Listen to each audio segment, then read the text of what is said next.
Speech Nation. This is a show where we address current affairs and news stories of the week with the help of two wonderful comedian panellists. I brought in comics because I want to give it a lighter edge, and also they work for less. See you there.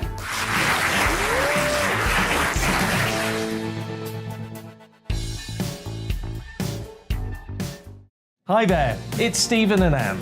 At breakfast from 6 a.m, you'll always be caught up with everything you need to know, the latest headlines, opinions and debates. We'll bring you the good news and the bad, but most of all, we're here for you. Remember, send in your views and let us know what you would like us to talk about. That's because we're your news channel. And every morning at 6 a.m, it's breakfast on GB News. I'm Dan Wootton. Join me Monday to Thursday from 9 to 11 for the feistiest and most fun news debate on TV, where free speech reigns. I'll bring you a sharp take on the day's biggest stories, bombshell newsmaker interviews, and A-list guests. And I guarantee you, no spin, no bias, no censorship, and no reason to go to bed. That's Dan Wootton Tonight, Monday to Thursdays from 9 on GB News.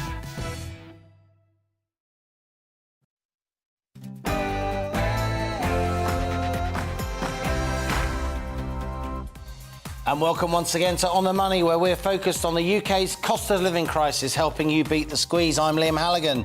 And for the next hour, we'll be talking about education as hundreds of thousands of 16-year-olds get their GCSE results.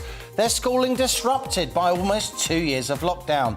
Given that, are teaching union bosses now justified in threatening strike action, piling even more misery on school kids and their parents and the economy? Plus, with new sky-high Ofgem energy price cap set to be unveiled tomorrow, we talk to a genuine energy insider with over 50 years' experience in the industry about his plan to help us make ends meet. On the Money, after the GB News headlines, with Rhiannon Jones.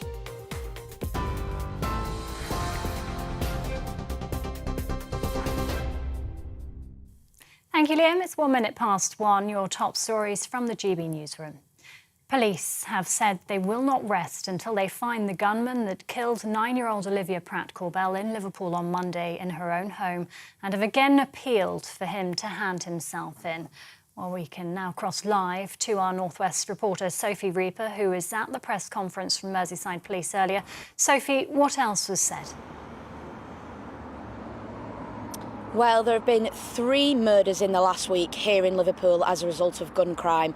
So Detective Chief Superintendent Mark Cameen was giving us an update on each of them. Firstly, on Sam Rimmer, who was killed in Dingle on the 16th of August. 3 men have been arrested on suspicion of murder, but have been released on bail. Inquiries are continuing. They moved on to Ashley Dale, who shot on the 21st of August in Old Swan. A man and woman have been arrested, a man on suspicion of murder and a woman on suspicion of assisting an offender. Inquiries are continuing around those 2 individuals. And finally, they moved on to the case of Olivia Pratt-Corbell, the 9-year-old schoolgirl who was shot dead in Dovecot on the 22nd of August. 35-year-old original target of the gunman, Joseph Nee, remains in hospital, but he will be returning to prison once his treatment has been completed. They also told us that the second man who was being chased by the gunman, they've now identified him. We'll continue to bring you updates from Liverpool as we get them. Sophie, thank you. Sophie Reaper, our North West reporter from outside Merseyside Police headquarters there. The GCSE pass rate this year has fallen since last summer, but does remain above pre-pandemic levels. The number of top grades is also down from last year, but higher than in 2019. Students across England, Wales and Northern Ireland are receiving their GCSE results today after sitting exams in person for the first time in 3 years. Minister of State for School Standards, Will Quince, says grades are likely to have been purposefully lowered from the record highs seen in previous years. This is the first time that we've gone back to examinations since 2019, but we haven't just gone back purely to examinations. We've gone back to examinations, but with adaptations. So young people recognising the disruption that they've faced over the last couple of years. Things like having knowledge about what's going to be in exam papers, having a choice about the questions that you choose to answer, but also Ofqual's approach to grading. British Gas has announced it'll donate 10% of its energy supply profits to help customers cope with soaring bills. Its parent company Centrica expects an initial contribution of £12 million, with grants of up to £750 for some customers. It comes as the next energy price cap set to be announced tomorrow, with some forecasting a typical annual home energy bill could reach up to £3,500. Will Hodson, consumer champion at How to Save It, told GB News he expects the price cap to go up even more. What we're expecting to happen is there's going to be an announcement that the price cap is going to rise from where we are now, just under £2,000, up to about £3,600. Where we are is in a state of complete reliance on very, very expensive gas, and that applies at a national level, where we've got it in our fuel mix, and it also applies, in our homes, in our businesses, where we're using so much of it. Elsewhere, the Texas police chief tasked with protecting schools at Uvalde has been fired more than 3 months after the mass shooting that killed 19 children and 2 teachers. Pete Arendolo's termination was voted unanimously by the Texas School Board last night. He was criticised for his lack of leadership after reports that it took officers more than 77 minutes to storm the school and stop the gunman. A federal jury has awarded Kobe Bryant's widow $16 million in damages in a case involving photos of him after his death. Vanessa Bryant sued Los Angeles County, accusing first responders of taking and sharing images from the helicopter crash that killed her husband and daughter in 2020. Kobe and 13-year-old Gianna Bryant were on their way to a basketball game with 7 others before the crash. Everyone on board died. And Russian airstrikes on a train station in eastern Ukraine has killed at least 22 people, including a young boy. Several homes were also destroyed in the attack. President Volodymyr Zelensky announced the strike during a UN Security Council meeting yesterday. Ukraine was already on high alert as it celebrated its Independence Day. This is GB News. We'll bring you more as it happens now, though. It's back to Liam with On the Money.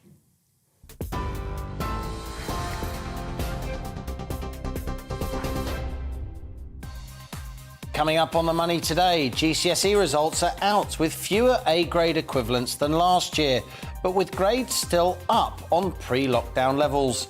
And with schooling disrupted by almost 2 years amid lockdowns and ongoing disputes over pay, teaching union bosses are now threatening to join the rest with strike action. Would that be justified? We hold a detailed discussion.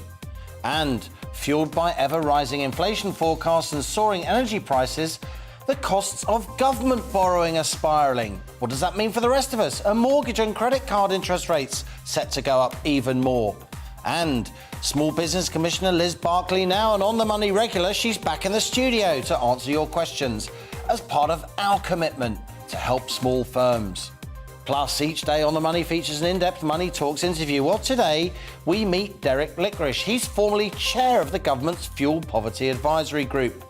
With energy regulator Ofgem about to unveil an even higher price cap on household bills tomorrow, we hear On the Money from a genuine industry insider about the best way to cope. That's later in the show. And as ever, I want your questions, opinions, ideas. What do you think of the issues raised in today's On the Money? How do they impact you? Email gbviews@gbnews.uk or tweet @gbnews. I'll read out some of your messages later in the show, so stay with us because this is GB News. I'm Liam Halligan, and you're On the Money.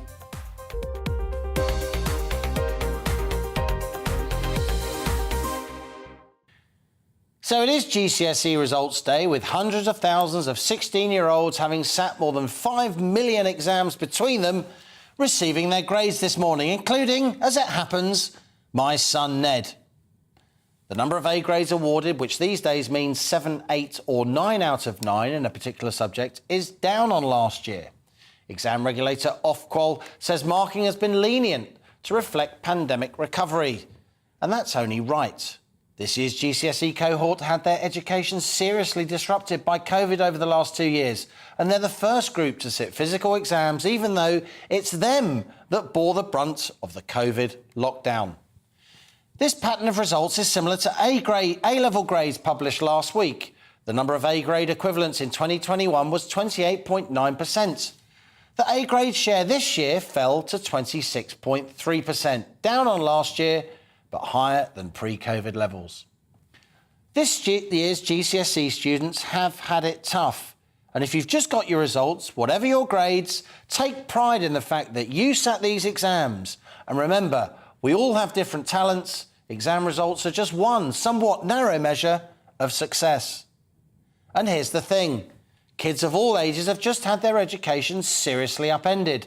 But now there's a growing threat pupils will have to endure even more disruption, even more lost classroom hours, even more missed activities, even more broken friendships, even more pressure on their mental health and that of their parents, as millions of households this autumn and winter try to make ends meet in the teeth of a cost of living crisis. Why? Because despite everything, teaching union bosses are now gearing up for autumn and winter strikes. Teaching unions in England have rejected government proposals of a 5% pay rise for experienced teachers and almost 9% for newly qualified staff. Scottish unions are warning that failure to act over teacher pay could result in what they call a perfect storm, with teaching unions across the UK working to the same calendar, imposing nationwide strike action over the coming months.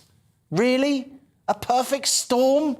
Is this really the time to impose even more misery on our children? And that's our On the Money question today. Would a teacher's strike now be justified?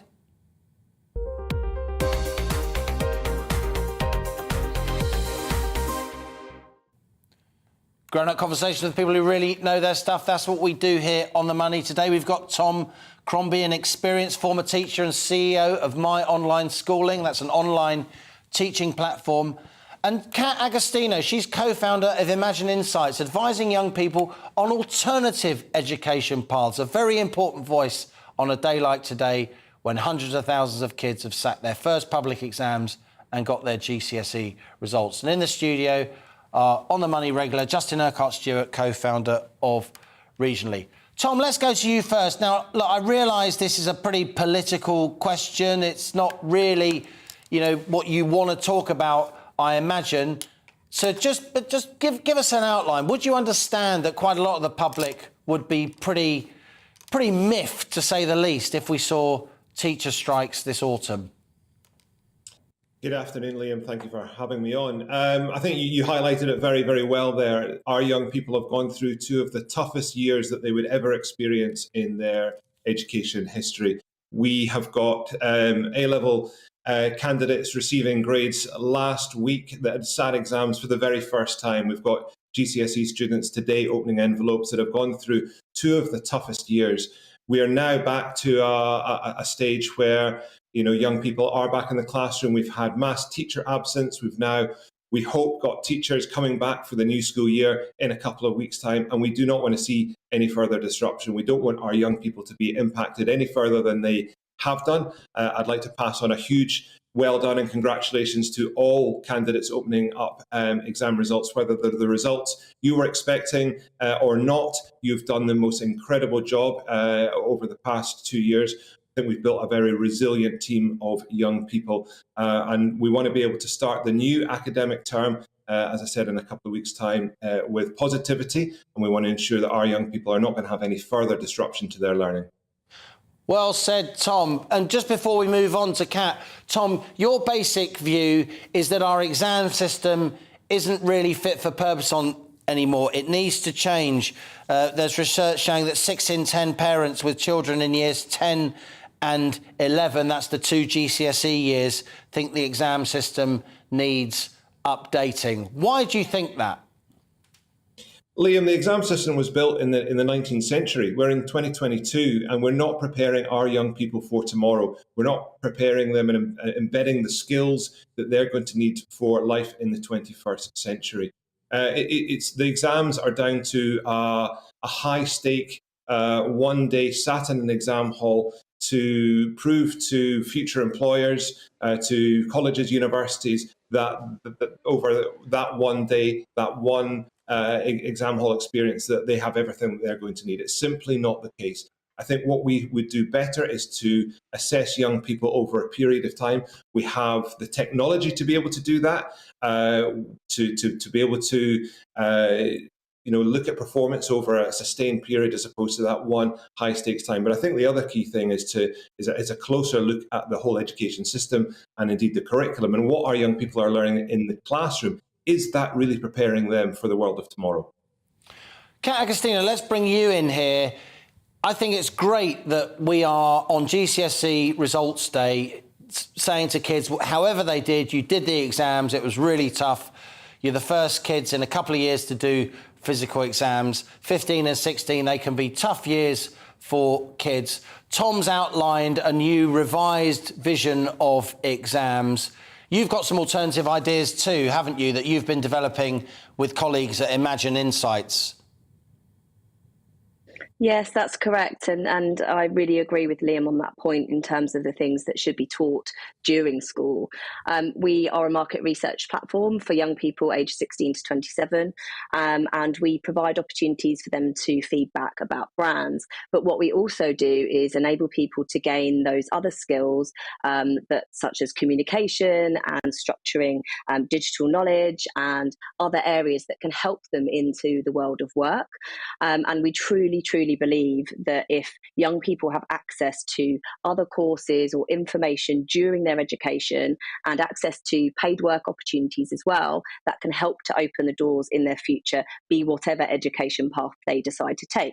Because of course, there are different education routes that aren't always for people. So some people might want to do A-levels or T-levels, and some may not want to go on to higher education. So it's about how we equip those young people with the skills that they might need to go into the world of work or whatever it is their path that they choose.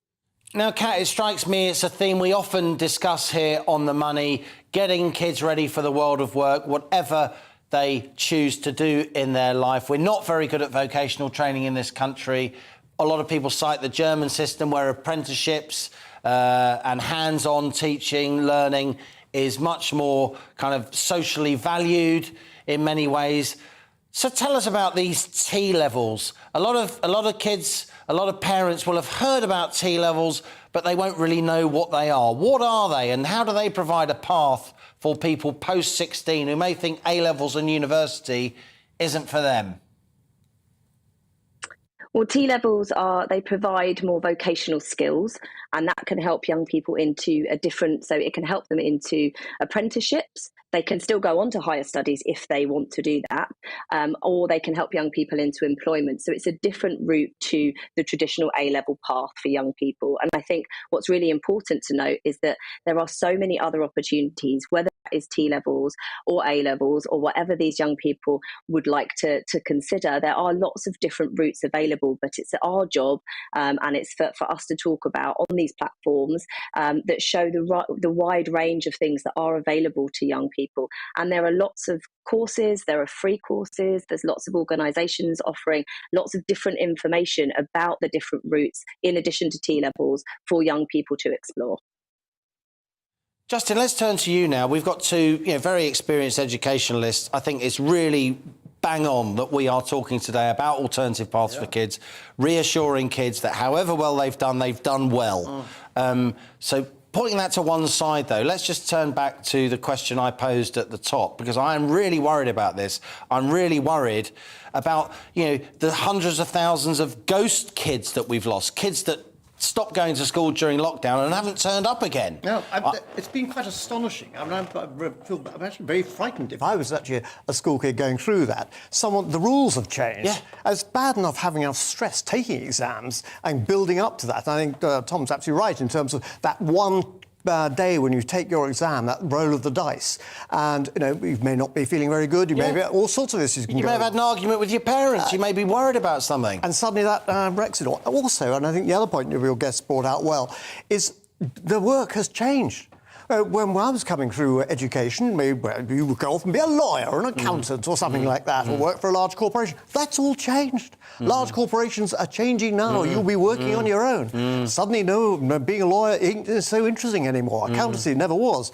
But, you know, all of those elements, we've got to train people now to look after themselves. And therefore, are the exam structures fit for purpose? One of the issues I've always got, which is in my own little world, is we don't teach them about finance. So kids, they leave university with £50,000 worth of debt and not an idea as to how they're going to be paying this back, or what they need to be earning or saving and how much they need to retire, and let alone getting a mortgage. Let's go back to you, Tom. I've highlighted here on the show today the possibility of public sector strikes. It does really, really worry me. I get many, many emails from teachers who say they feel the union bosses are a lot more militant than most teachers are.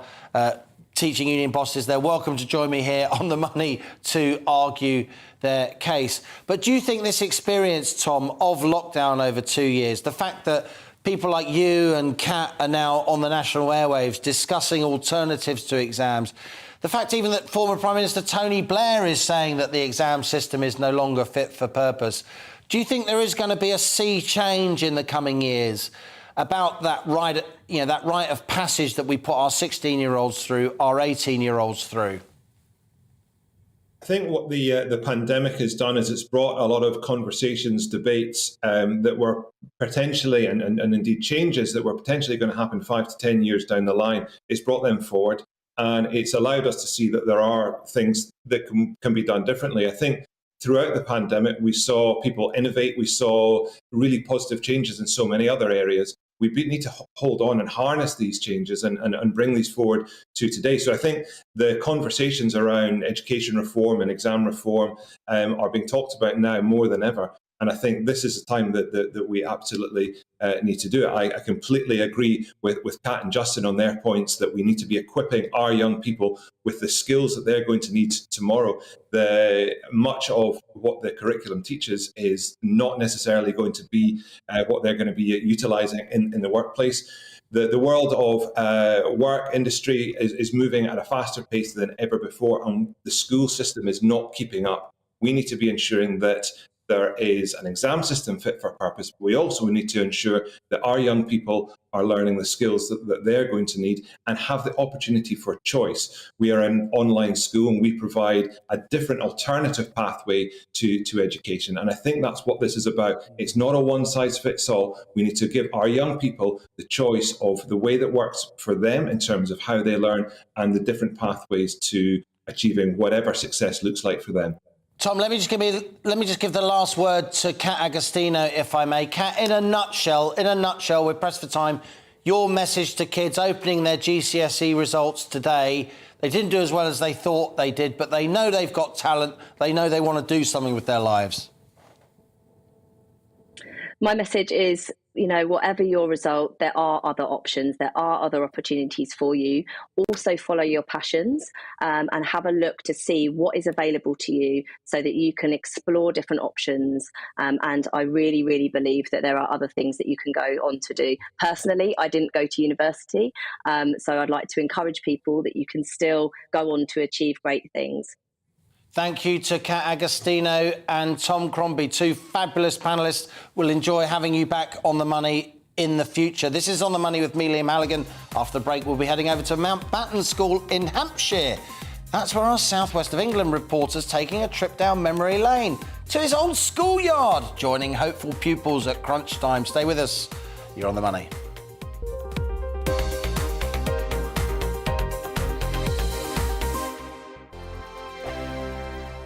Join my show Farage, 7 p.m. till 8 p.m. Monday through Thursday. And there you will get opinion, analysis, debate, and I'll cover stories that nobody else dares to touch.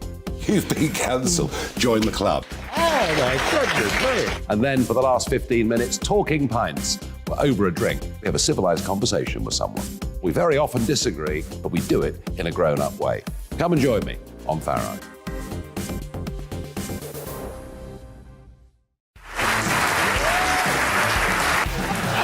My name is Andrew Doyle. Join me every Sunday evening at 7 p.m. for Free Speech Nation.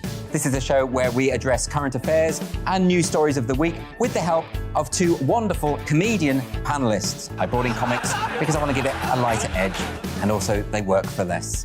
See you there.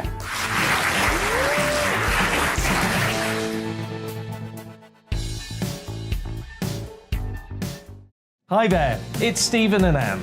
At breakfast from 6 a.m, you'll always be caught up with everything you need to know, the latest headlines, opinions and debates. We'll bring you the good news and the bad, but most of all, we're here for you. Remember, send in your views and let us know what you would like us to talk about. That's because we're your news channel. And every morning at 6 a.m, it's breakfast on GB News. I'm Dan Wootton. Join me Monday to Thursday from 9 to 11 for the feistiest and most fun news debate on TV, where free speech reigns. I'll bring you a sharp take on the day's biggest stories, bombshell newsmaker interviews, and A-list guests. And I guarantee you, no spin, no bias, no censorship, and no reason to go to bed. That's Dan Wootton Tonight, Monday to Thursdays from 9 on GB News.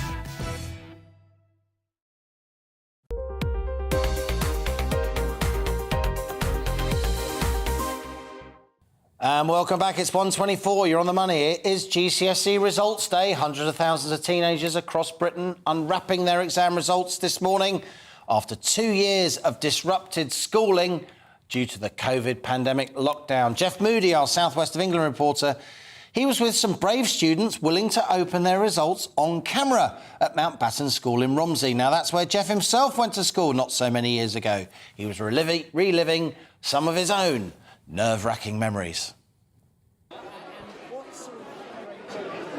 Like 7s, 8s and 9s, upper kind of A stars, A grades. I got all 9s apart from 1. I got 9 9s and an 8. Excellent. Congratulations. Congratulations. How do you feel? I'm speechless. Better than you anticipated.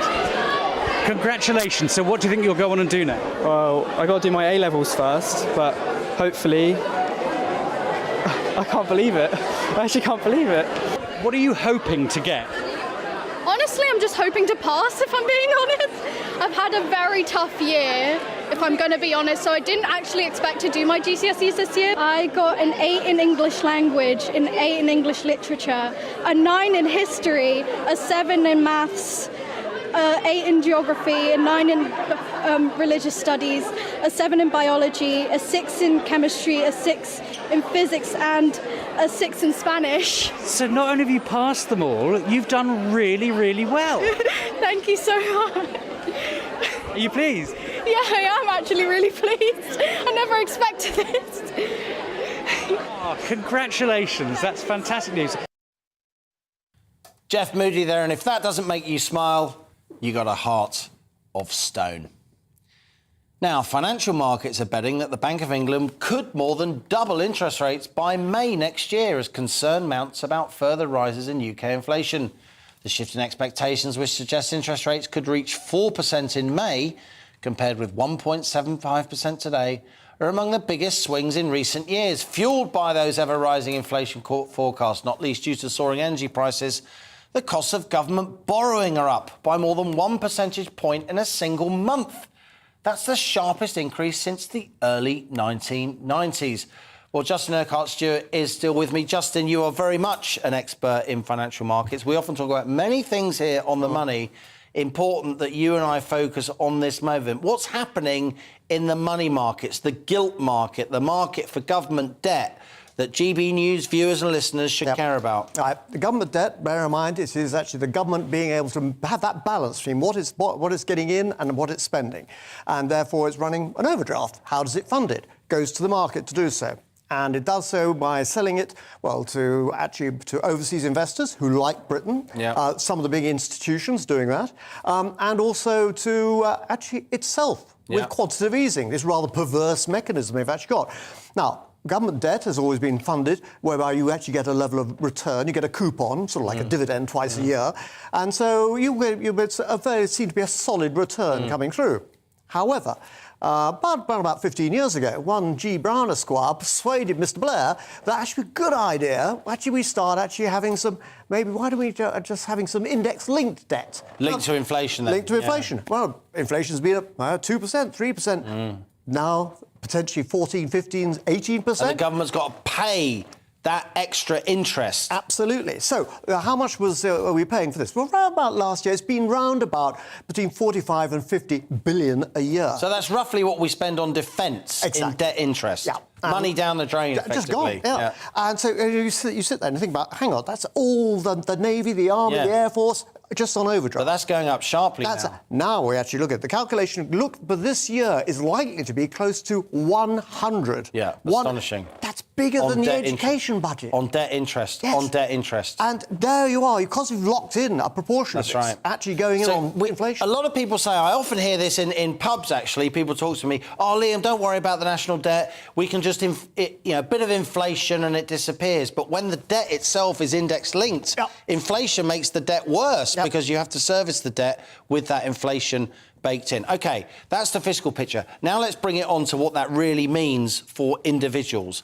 The Bank of England sets the interest rate, right? And obviously we focused on that. They have 6 successive interest rate rises now, 1.75%. But you and I know that what really matters is the interest rate in the market. The Bank of England sets the minimum benchmark, but the interest rate in the market depends what your mortgage rate is when you have to refix your mortgage, what your interest rate is on your credit card, your other unsecured loans, your car loans, loans to get school uniforms, whatever it is.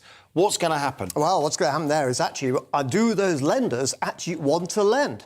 They've been squeezed over the past few years because of capital. They remember the banking crisis a few years back, and so they don't want to repeat that. So therefore, will we going to lend? Well, we'll lend, but it will be a higher cost. So the cost of debt's going up for everybody. So what looked like quite a cheap mortgage will now start to look more expensive. And the rules around it will start getting difficult as well. Again, we come back to this issue. How do you manage your debt? If you don't know, actually, how you're going to pay this off, you suddenly realise, actually, the cost of this debt's suddenly gone up. Potentially doubling. Imagine doubling your cost of your debt every month. And now, add to that what's happening with the gas bill as well. And this is actually going to cause a financial crisis for many people. And this needs to be taken very seriously. So here we are, two card-carrying financial nerds. That's what we are. We look at things like the gilts market, the broader money markets.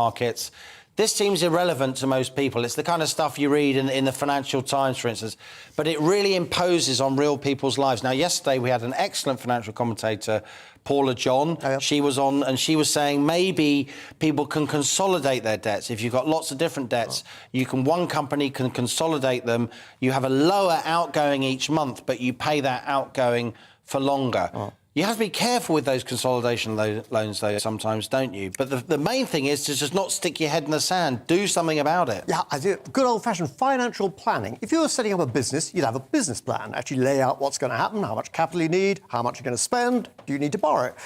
When it comes to our personal finances for our family, we don't do any of that. It's assumed you sort of understand it. We don't. We don't teach it. Now, if we actually sat down and said, now, what do I need to invest? What do I need to have a return?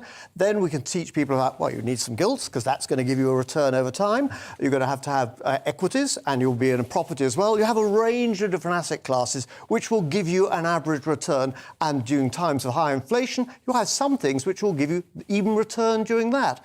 But no one knows the future. So you have to have a balance of them all, but planning for the future, that you can do. How much more cost you got? How many kids are you going to have?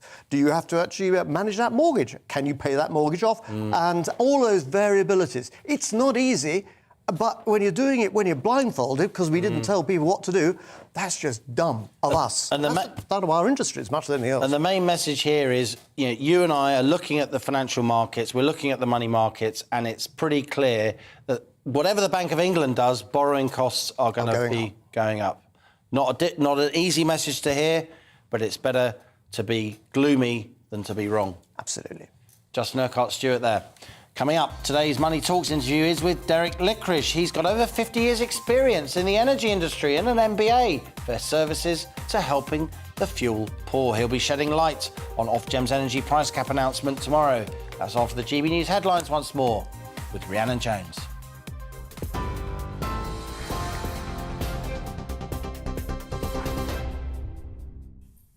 Liam, thank you. It's 1:33, your top stories from the GB newsroom.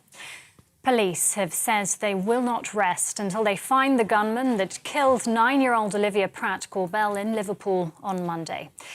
In a press conference, Merseyside detectives also confirmed they've identified a second man involved in the fatal shooting. They say he was with the 35-year-old who was shot. The gunman remains at large despite pleas from officers for his surrender. Detective Chief Superintendent Mark Kameen says the force is working around the clock to find him. Our officers continue to carry out extensive inquiries, and I can confirm that there are a number of very positive lines of inquiry that we are pursuing. I asked for the man responsible for this brutal, callous, thoughtless attack to surrender himself to the police. Unfortunately, that individual has failed to do that. But my message to him remains the same. We will not rest until we find you, and we will find you. The GCSE pass rate this year has fallen since 2021, but does remain above pre-pandemic levels. The number of top grades is also down from last year, but higher than in 2019. Students across England, Wales and Northern Ireland are receiving their GCSE results today after sitting exams in person for the first time in 3 years. And Britain will offer technical expertise to Ukraine as part of a new support package to help the country rebuild its infrastructure. Transport Secretary Grant Shapps says British experts will share technical knowledge in building airports, runways and the reconstruction of ports. Engineers from a number of UK companies like Rolls-Royce will also help. TV online and DAB+ radio, this is GB News.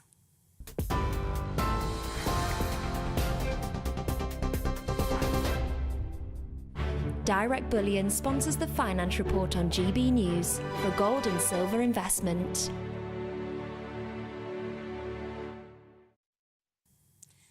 Here's a quick snapshot of today's markets. The pound will buy you $1.183 and €1.186 euros. The price of gold currently stands at £1,488.83 per ounce.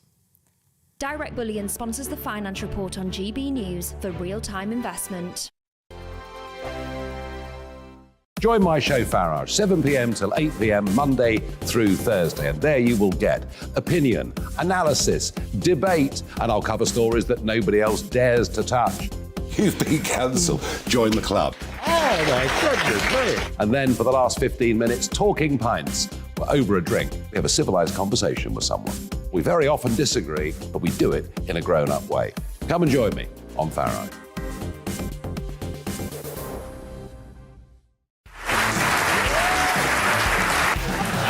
My name is Andrew Doyle. Join me every Sunday evening at 7 p.m. for Free Speech Nation. This is a show where we address current affairs and news stories of the week with the help of two wonderful comedian panellists. I brought in comics because I want to give it a lighter edge, and also they work for less. See you there.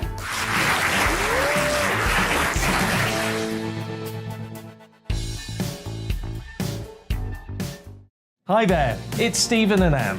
At breakfast from 6 a.m, you'll always be caught up with everything you need to know, the latest headlines, opinions and debates. We'll bring you the good news and the bad, but most of all, we're here for you. Remember, send in your views and let us know what you would like us to talk about.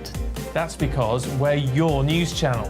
And every morning at 6 a.m, it's breakfast on GB News. I'm Dan Wootton. Join me Monday to Thursday from 9 to 11 for the feistiest and most fun news debate on TV, where free speech reigns. I'll bring you a sharp take on the day's biggest stories, bombshell newsmaker interviews, and A-list guests. And I guarantee you, no spin, no bias, no censorship, and no reason to go to bed. That's Dan Wootton tonight, Monday to Thursdays from 9 on GB News.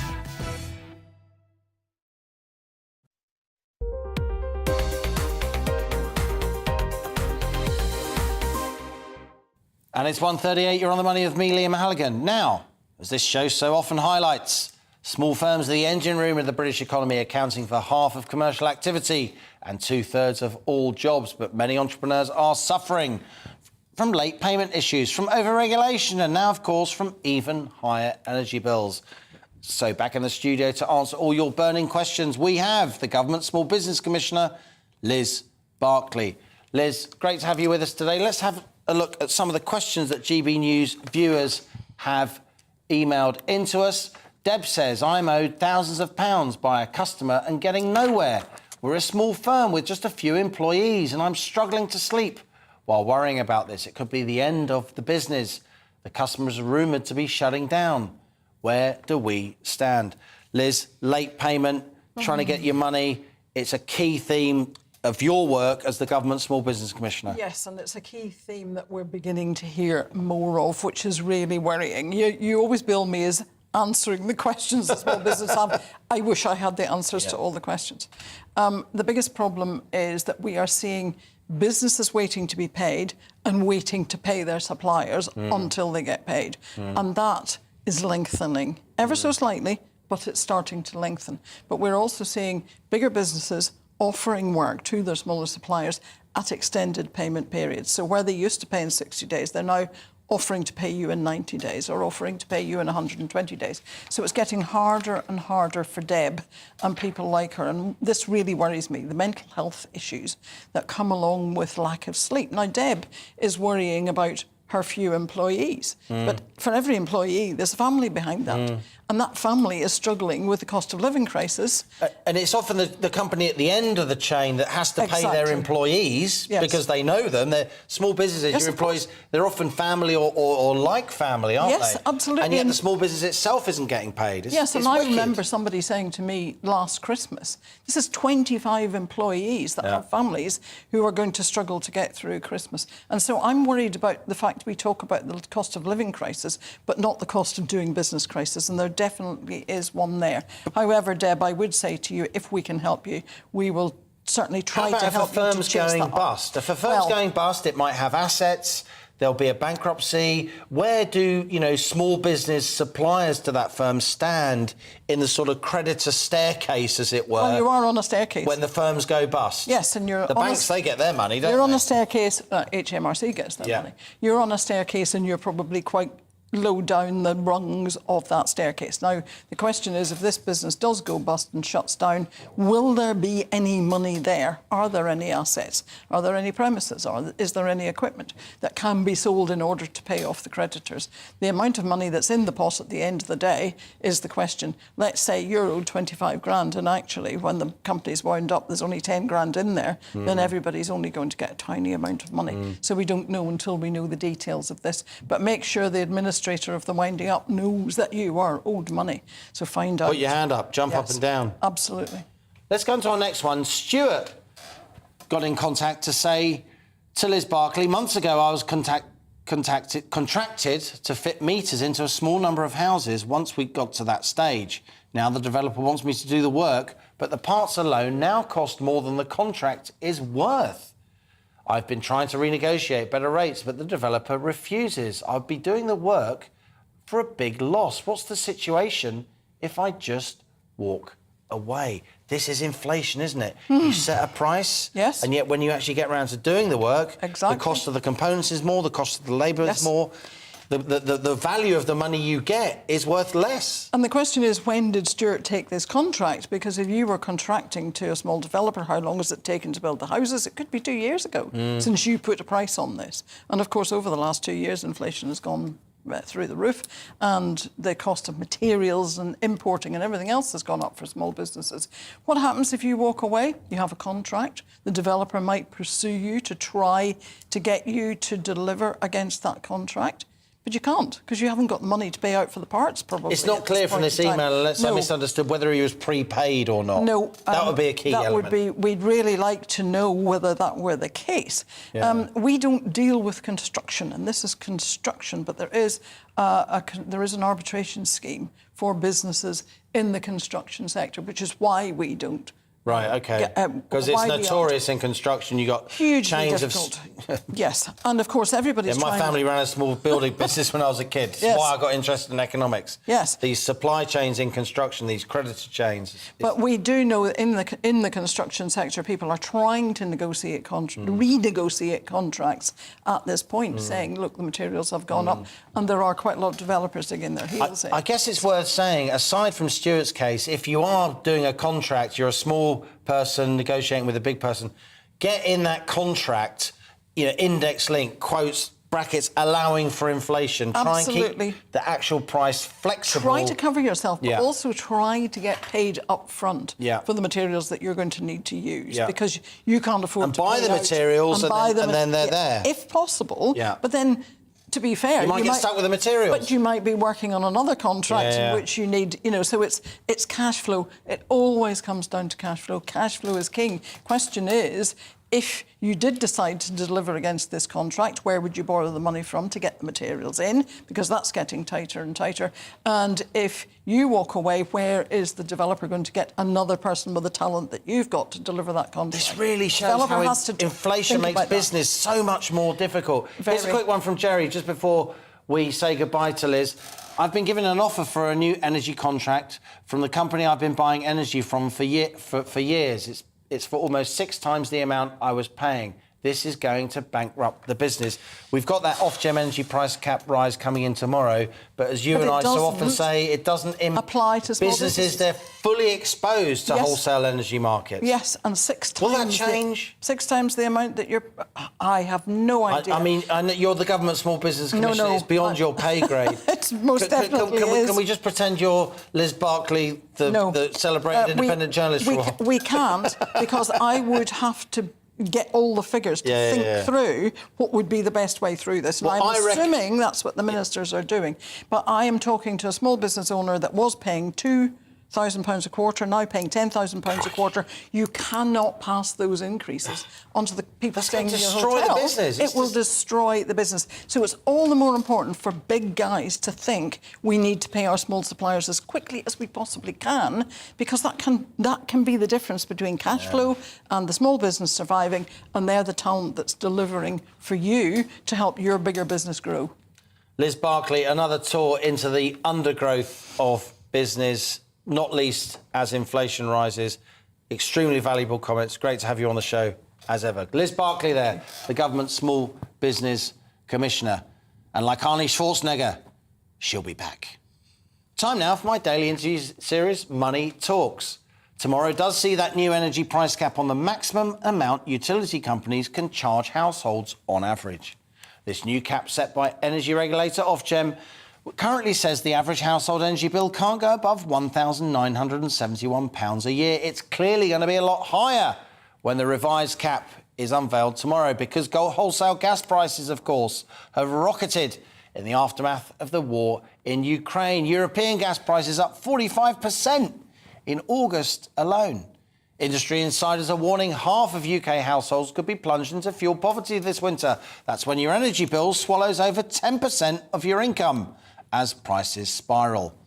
Now, energy expert Derek Lickrish has over 50 years' experience in the energy industry, a previous chairman of the government's Fuel Poverty Advisory Group. He's now non-executive chair of Utility Energy and has been awarded an MBE, no less, for helping poor households access energy. So here he is, energy industry campaigner Derek Lickrish, my latest guest on Money Talks.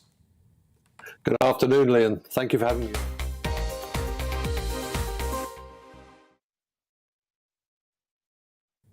Derek Lickrish, great to have you with us, particularly important on the day before this Ofgem energy price cap.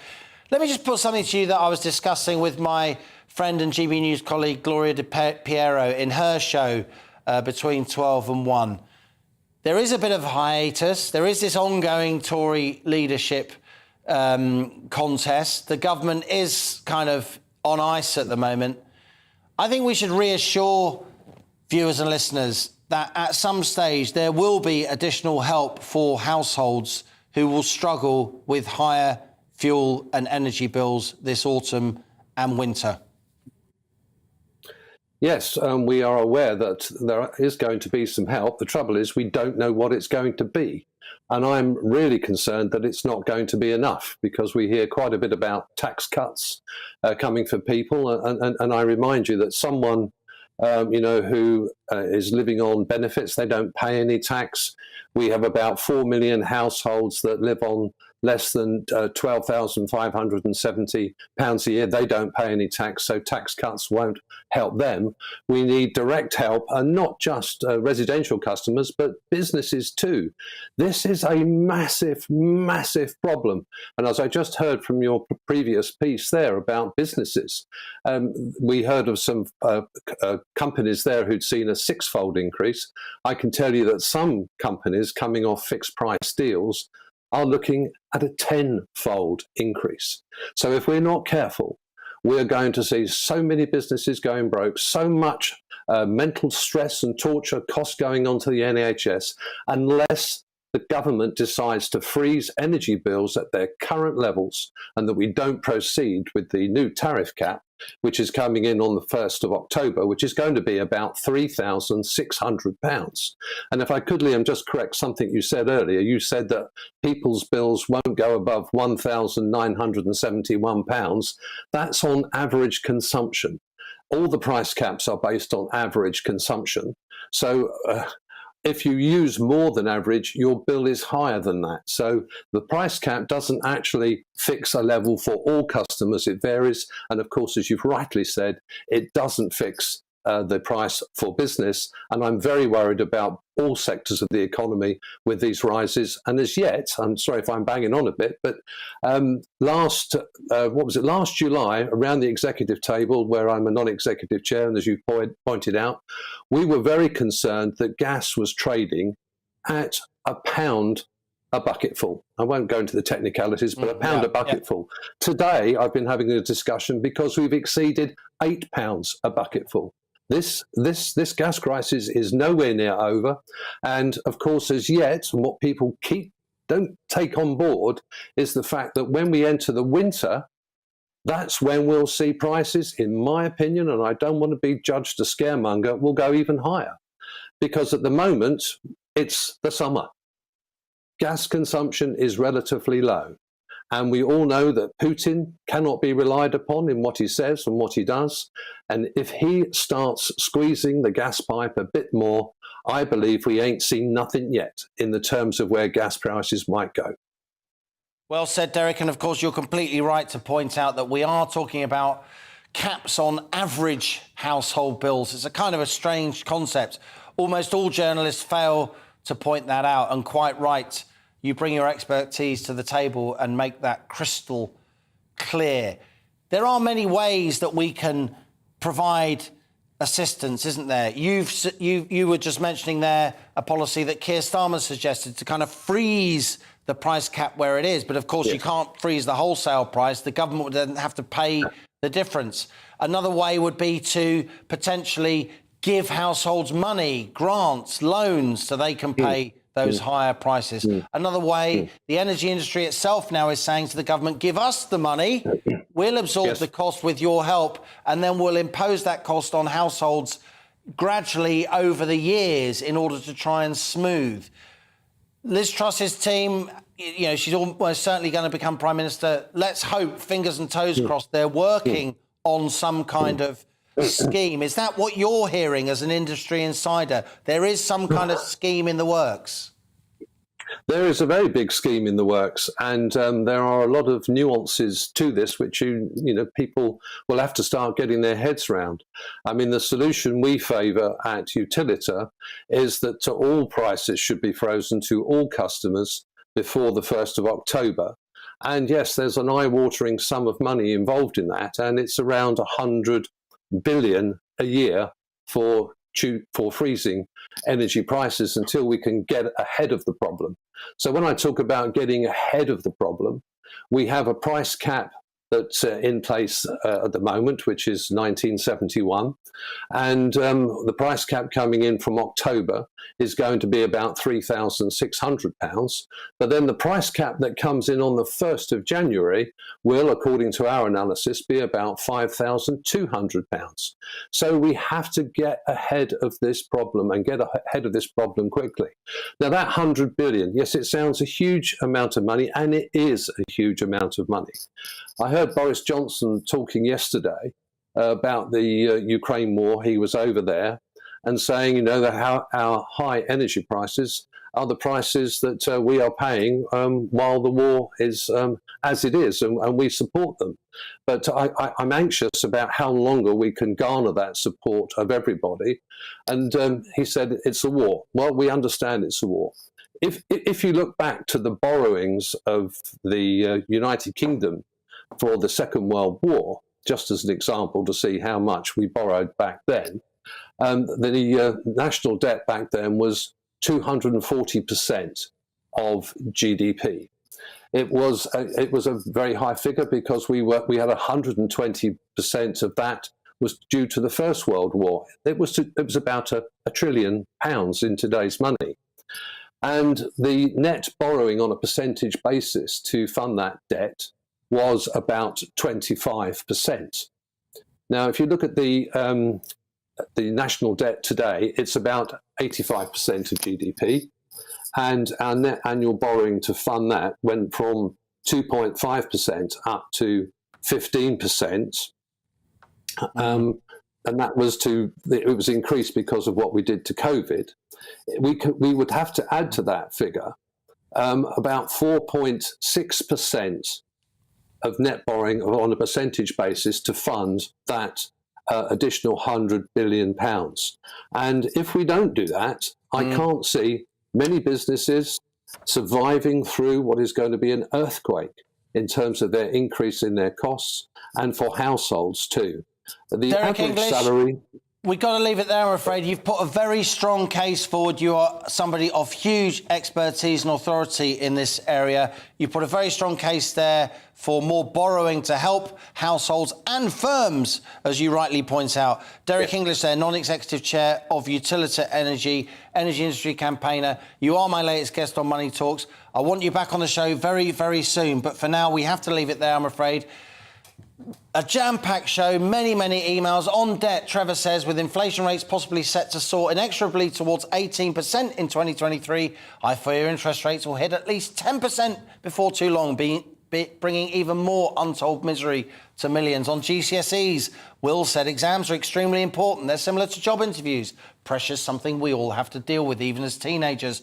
They'll learn for the experience, even if they don't get the top grades. A tsunami of emails today. Sorry we haven't got time for more. I will be back with you tomorrow. Thanks for your company. This is Liam Halligan on GB News, and that was On the Money. Hello again, I'm Aidan McGibbon from the Met Office. The heavy, thundery rain that we've seen across parts of East Anglia and the southeast eases during the next few hours. It then feels cooler compared with yesterday, and brighter skies follow the main area of rain, which has moved up from the continent and is now being swept away by a cold front. Meanwhile, a ridge of high pressure builds in from the west, but still some changeable weather for western Scotland, Northern Ireland, scattered showers here. Best of the sunshine, northern and western England as well as Wales. Cooler air arriving here compared with the last few days. And finally, by the end of the afternoon, the heaviest of the rain clears away from East Anglia. A few showers follow and a much less humid feel, with temperatures here reaching 25 or 26 Celsius, low 20s for Western England, Wales, and high teens for Scotland and Northern Ireland. Now, the showers continue in Western Scotland and Northern Ireland overnight. In fact, some more prolonged rain at times here, with clear spells elsewhere across much of southern and eastern Scotland, England and Wales. But temperatures dropping away a little further compared with the recent nights, so especially in the southeast, a more comfortable night for sleeping, temperatures dipping to the mid to low teens. Elsewhere, I think it will turn largely cloudy by the start of the day across parts of northern and western England and Wales. Some heavy showers move into western fringes here, and some particularly lively downpours are expected by the afternoon across central and southern Scotland, as well as the far north of England. Elsewhere, sunny spells and temperatures at around average for the time of year, so low to mid-20s for England and Wales, high teens, low 20s for Scotland and Northern Ireland. But the heavy showers continue across central and southern Scotland into Friday evening. 1 or 2 showers for western parts of England as well as West Wales. Clear spells elsewhere. And as we head into the weekend, the weather tends to look a bit more settled as a ridge of high pressure builds. Many places see sunny spells, but there'll still be 1 or 2 showers.